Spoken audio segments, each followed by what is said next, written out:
Welcome everybody to this week's episode of Livestream Insiders. My name is Krishna and I'm here on my own hosting the show this week because Peter is taking some time off. He's actually on a vacation with some friends. So I hope he's actually having a great time. Thank you so much for joining me here live. We are the Livestream Insiders. Normally it's Peter Stewart and myself, Krishna Day, and every week we like to bring you the latest tools, technology, tips, and also case studies in terms of how you could use live video and live audio as part of your communications. That might well be that you're actually looking to do this for the first time ever, or I know that some of the people who join us here on the show are very well accustomed in terms of using live video. What I'm going to be doing is I'm also going to be checking out on my phone in terms of any comments that you've got. I'm going to really look forward to seeing your thoughts and comments, and I appreciate it if you're here both live or also on the replay. So thanks so much for being with us. Now, in this show, as I said, we like to give you the latest tools, technologies, tips, and case studies. So it could be that using live communications as part of your marketing. It could be as part of your social selling. It could be for internal communications, or it could even be for crisis communications. If that's the situation that you're in, wait until the end of the show. I'm going to be telling you a little bit about a couple of different workshops, live workshops that I'm doing that might be of interest to you. Now, in terms of the content for today, I've got a few pieces of news, but we're then going to be looking at quite a lot of Facebook updates in terms of live streaming on Facebook, which I hope will be supportive for you. We cover all sorts of platforms depending on the news of the week. We also curate all of the content. So if we're referring to articles, at the end of the show, you'll find that I'll post a link where you can find all of the resources that we've been talking about. And if I've been talking about tutorials, you'll find a link to that as well. So thank you so much for those of you who are joining us here in terms of participating in the show. I'll do my best in terms of watching out for your thoughts and comments. So let's take a look at three pieces of news that may be of interest to you if you're exploring using live streaming. The first one is a story for you around Facebook, which I think will be of interest to many people because so many people put music into their shows. And one of the things that you'll find that will happen, certainly in terms of copyright issues, then those shows will be flagged and will not be made available. So that could be if you're streaming on YouTube, for example, or on Facebook. So if you've been working with Facebook for some time, you may well know about the fact that they've been doing things like putting in a sound collection that you can use for your content. We talked about that a number of weeks ago. There's a tutorial also about how to use it, that you'll be able to archive it. If you can't find it easily in terms of our archive of the shows, then just come back and let me know. So if you go to Livestream Insiders over on Facebook, you'll be able to see all of the archives of the show there, and you'll be able to see all the details that we've covered, and including links to those content, as I said, tutorials. And the Facebook sound collection is great, but one of the areas that you actually will see, maybe you recognize this logo that I actually have got here alongside Facebook. And this article I actually picked up on Engadget, but in fact I've also put a link to the official press release from Warner Brothers. And so let me refer to the press release as they talk about it, and the article also. So as I mentioned, they're adding background music. If you don't have the rights to that music, it can mean that, for example, on Facebook Live, that they will stop your stream and you'll wonder what's happened, but it's actually the fact that you're using music that, you know, the owners of that music have already said, this belongs to us, therefore we don't want it to be used unless somebody's paid the rights to be able to do it. And so Peter works for a large news organization and it's global. So they would actually be able to use music. They'd probably buy it to be used in certain territories, certainly with commercial TV channels or even radio shows. You actually find that sometimes it can't be broadcast because they don't have the rights internationally to be able to give you access to that. So that's one of the things to be aware of. So if you found that maybe you've been watching a show and it suddenly goes down, it might be that there's got music playing in the background that they haven't got the rights to use. So in the article that I saw over on Engadget, It was actually talking about the fact that Facebook has now signed a deal with Warner Music Group, which allows us as users to create, share and upload videos to Facebook containing the labels music. Now that's an add-on to we've also already seen in the last number of months deals done with Universal, deals done with Sony. Now the article and also the press release that I saw about it didn't specifically talk about live streaming. So I can't give you anything granular on that. Perhaps if you've seen it, you'd like to leave a comment in the chat if you've seen anything specifically about Warner Brothers music being available for live streaming as well. So as I said, they're the latest one to actually partner with Facebook. And Warner Brothers Music actually said they want to continue to build a relationship with Facebook and expand its music catalogue into Facebook, Messenger, Instagram, and also Oculus. So that's going to be really, really interesting for us to watch. And as I said, you'll also find in the curation a link to the content around the press release that was also from Warner Brothers. So if you're thinking about using music, make sure that you've got the rights to use the sound collection if you're specifically streaming onto Facebook. If you're on YouTube, they've got their own catalogue of content. And of course, there are lots of other resources available in terms of where you can get music that you can use. And in previous episodes, we've actually gone through all of that in terms of lots of different resources that you can use for finding music for your live streaming shows. So let's take a look at the next story for you. Thank you so much for joining us here. And I really appreciate it, whether or not you're here live or if you're on the replay. The next story I have for you is a platform that we actually haven't covered before. And in fact, I didn't even realize was available, but it's working with some huge brands. And the organization is called Maestro. And it's maestro.io. It's got about 20 people in their organization, and I think their funding they've had to date is in the order of 6 million. So it's not an insignificant organization in the world of live streaming.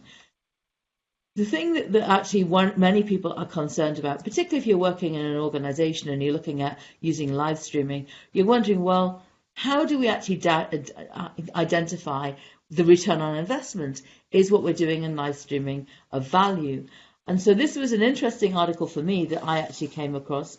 And when I was reading it, it actually goes through the following. In terms of Maestro has unveiled that they've got this new score, as they call it, the impact score.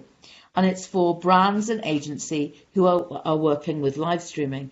And it's actually looking at how you measure engagement and monetization for interactive live streams. So this is a pretty new organization. It's considered a startup still, and it believes that measuring the number of downloads or views for streams isn't enough. It wants to figure out how closely engaged viewers are with a stream and whether or not it makes money for the brands and agencies that sponsor it. So the platform is called Maestro. And they said they were doing this because we need brands and agencies to be able to measure live streams consistently with one another. And the CEO in an interview at GamesBeat said the impact score is a metric for engagement, monetization and viewer hours. The future of live streaming is interactive and we're helping customers create the gold standard for measuring activity. It says it's a measurement. The company is actually San Francisco based, and said they actually give a final score. So it's going to be scored out of 100, and then there's going to be scores for each element of the impact score. So certainly if you're using that platform, it's worth having a look at. And it was interesting in terms of the article because it says, think of the impact scores as being similar to Nielsen ratings. So if you work for a brand or an agency, you'll be very familiar with Nielsen ratings. And they're used for evaluation of things like TV shows and also, it helps advertisers who are investing to know what to invest in. So they're looking to become the effective Nielsen, but actually for live video. It seems though at the moment it's only available for their platform. However, it would be really interesting if that could be made available in terms of a score that didn't actually just have to rely on the Maestro platform for live streaming. what was really intriguing to me is I hadn't come across Maestro before, perhaps you had, and their customers include Microsoft, PlayStation, Electronic Entertainment Expo, ESL, Warner Brothers, Adobe, Turner Sports, Coachella, the Grammy Awards. So some big brands there who we know have been very active in terms of live streaming. So I think that's going to be one to watch out for. As I said, about 20 people in that company, about 6 million in terms of investment, or just short of 6 million investment at the minute. So definitely one to watch. And I think lots of organizations are going to be looking at how do they kind of look to identify if live streaming is working for them in terms of the return on investment. So thanks so much if you're joining me here for the first time for Livestream Insiders. My name is Krishna Day. I'm one of two people who host the show. My co-partner, my co-host is actually on vacation this weekend. His name's Peter Stewart, and together we like to bring you the latest news, tools, technologies and techniques, including case studies. So I've got one final piece of news before I go on to some technology tips for you. So really appreciate you being with us here, either live or also on the replay. So this final story that I actually wanted to share with you today is to do with live streaming and sports. And we've covered the idea of live streaming and sports many times, because it's certainly one area that has been very active over the years and continues to be active. And this is a story about Twitter now. So Twitter has now secured a deal for, in the US, Major League Soccer live streaming from Facebook. So Facebook is actually live streaming Major League Baseball, and now Twitter is going to be live streaming Major League Soccer, or football as we call it if you're in the UK and Ireland. And the company has announced that it's got a Twitter's now got a 3-year streaming deal that's going to bring at least 25 soccer matches that broadcast on the Univision networks to Spanish, to Twitter's networks, where they'll be available in English. And it says it's an important win for Twitter, which lost out on other top streaming sports deals when the likes of NFL, Thursday night football games went to Amazon, and also it saw things like the Golden Globes go to Facebook as well. So really interesting in terms of Twitter getting a bit of the action there. I have to say that Twitter has always been strong in terms of sports. A lot of people I know who follow sports love to follow what's going on in sports through Twitter in terms of live and as it happens. So that's really good news for those of you who are interested in actually looking at Major League Soccer, or football, as I said, that we might actually call it. So let's take a look now at some other stories. So I really appreciate it if you've got some thoughts on these stories.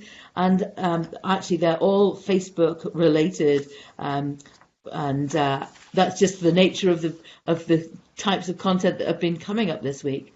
So the first story I want to talk to you about is Facebook Watch.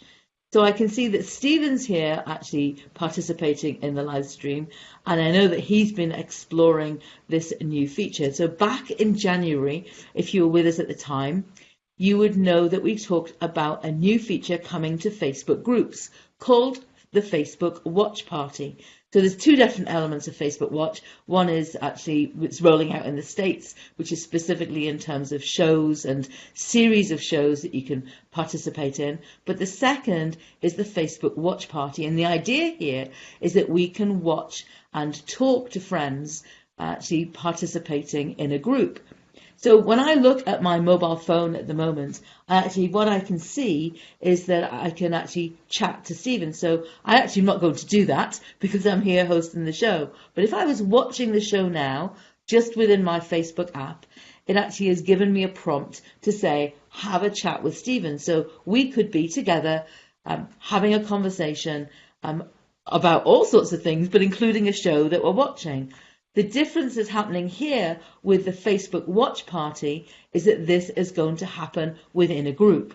So the first thing, if you're actually a moderator or an admin, if you manage a group, what you want to do is take a look at your post area. So normally where you look to make a post, or maybe you're sharing a video into Facebook, or if you're uploading it into your group there, one of the things you're going to see is the ability to actually post a watch party, and it looks like a little popcorn bucket, which is in like a purple color, with an icon for you to be kind of pressing the play for a video, and it's called Watch Party.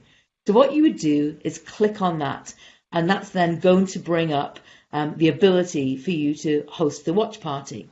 Now, I've actually put together a whole tutorial about this, and it's going to be archived for you that you actually can go back to and have a look at in the show notes.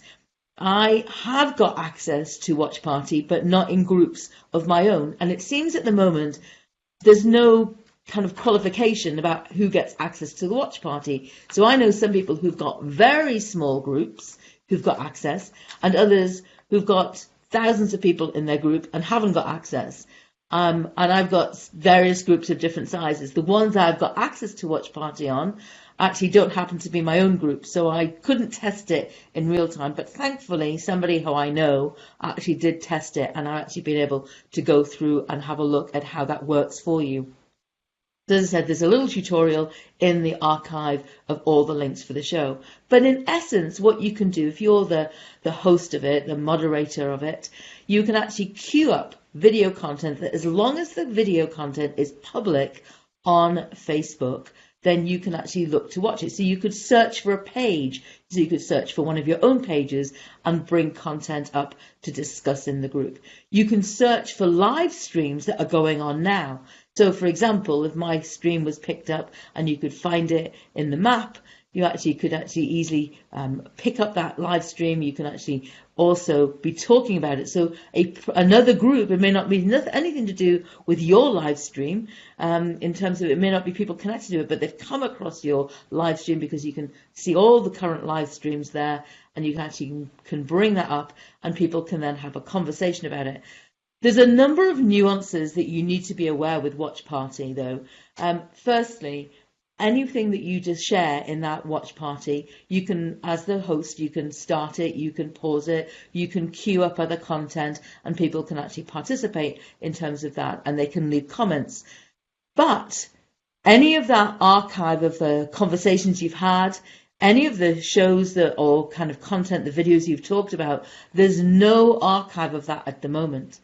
So once the watch party has happened, there's just a blank space. There's nothing there to say, this is the content we covered, and here's the comments. So if you are using watch parties, and I think they're a great way if you're delivering courses and programs, a lot of people have got Facebook groups to support that, or Facebook groups to support their products.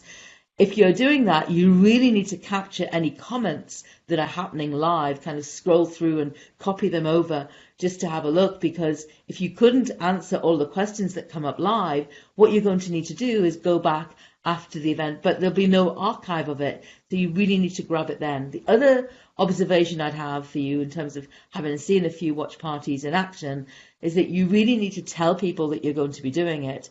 And also you need to be pretty prompt in terms of putting together your content, because otherwise people will be sitting there thinking, what's going on? So if you're going to look at using Watch Party, I'd say do a little test with it, maybe put together some protocols and give people some tips about what's going to happen, when it's going to happen, how they participate, and tell them that it'll take you a minute or two to kind of put together or queue together your content for the things that you're going to talk about. But it's a great way for you to actually have some fun and engage, and that's one of the reasons that Facebook have done it, in terms of they know people love to share conversations around, shared experiences. So TV and video and live streams it can be a shared experience, and so you can have that conversation around that.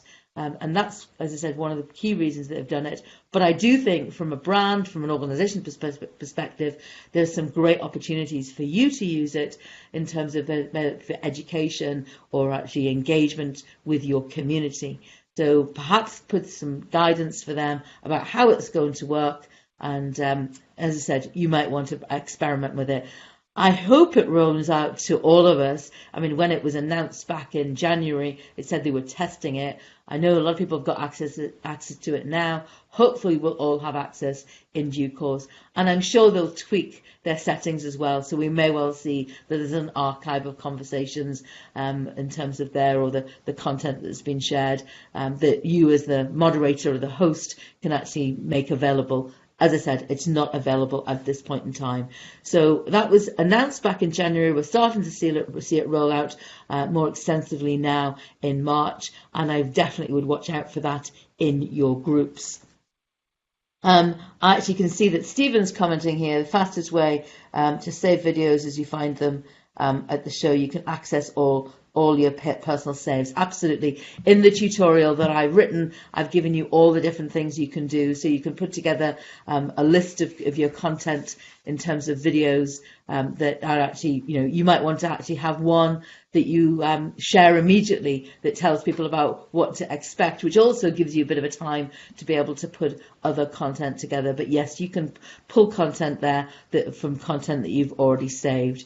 You can also do this in terms of in terms of different identities. So if you've got a Facebook page identity versus your own profile identity. But as I say, head on over to the tutorial. You'll find lots of tips there, and I'll actually talk you through the different resources that, in terms of, and also how you might think about using Facebook watch parties. So that's the first story that I've got for you this week. The second one is a platform that I actually jumped on as soon as it was available. And we've actually talked about it many times here. I've also got lots of tutorials that have been written about how to use this. And the platform happens to be a platform called BeLive. And BeLive works only for Facebook Live. I've actually hosted quite a number of shows on it. As I said, lots and lots of tutorials. And it was great to see a new feature. We talked about it a couple of weeks ago, where you can now have 4 people on screen on their talk show. So you can be behind the scenes if you wish, but you can have 4 different people at any stage on camera. The tool I'm using here, we can have 9 people should we wish to do so. But actually it's great that BeLive have moved from 3 to 4. But the change that they've made in this last week is that they now have a new feature which actually allows them, they call it the call to action feature. And again, I've actually got a video tutorial available for you in the archive where you can go through and see how exactly to use this feature. My video tutorial talks about 3 specific ways that you can actually put calls to action on screen with BeLive.tv. However, in terms of this particular feature that's just rolled out, it gives us scrolling text. So if you think about watching the BBC, watching CNN, you'll actually see a ticker that rolls along the bottom of your viewing that you're actually watching live TV with our latest information. So you can have the opportunity to share static content that comes up in your live stream for BeLive, but alternatively, what you can now is have a little ticker that runs along the bottom. And you can, again, I go through in the video tutorial about how you can actually pre-plan that and how you can use that in the different shows that you have. You might have different styles of shows, different types of shows. I certainly do. And therefore, I might want to have some of that already pre-organized in terms of for my show. What I hope that they'll do in the future is allow us to change the speed of it, because when I have been watching other people using it and in my own tests, sometimes it's flying about past too quickly. So I'd say use it sparingly. You don't want to have all of your text that comes up on the screen to be scrolling. That could be quite irritating for people. So have a mix between the different ways that you can actually bring calls to action onto the screen. As I say, I go through that in the tutorial. Of course, you could do as I do in terms of as I'm doing here, where I actually can bring slides up, so you can share your screen, you can share presentations on BeLive as well. So that might be another way you can use a call to action. You can speak it out loud. But it's great to see this new call to action feature. And for more details about how to use it, watch out for the archive, because you can then access the video tutorial that I've put together for you on that. Okay, so let's take a look in terms of my final story that I've got for you this week. So if you've just joined me here live for Livestream Insiders, I really appreciate you doing so. My name's Krishna Day. I'm one of the co-hosts for Livestream Insiders. I'm usually joined by my co-host, Peter Stewart. He's off on vacation this week, and so he's actually having some time out, and I'm therefore hosting the show myself. We like to try to keep the show for about 30 minutes. That's our goal, to bring you the latest tools, technologies and case studies for you to be able to use for your communications in terms of using live audio and live video. And so we've already covered some news stories. I've covered 2 updates in terms of things that you can use in terms of Facebook Live. So one was the Facebook watch party for your groups, and the second was the update I've just done there around how you can use the call to action scrolling text feature with Be Live. And then the last thing I want to have for you is also just to actually point out something that you might have seen me share already in terms of on Facebook, on Google Plus, on Twitter, so also on Periscope, on Pinterest, on most places I actually shared this.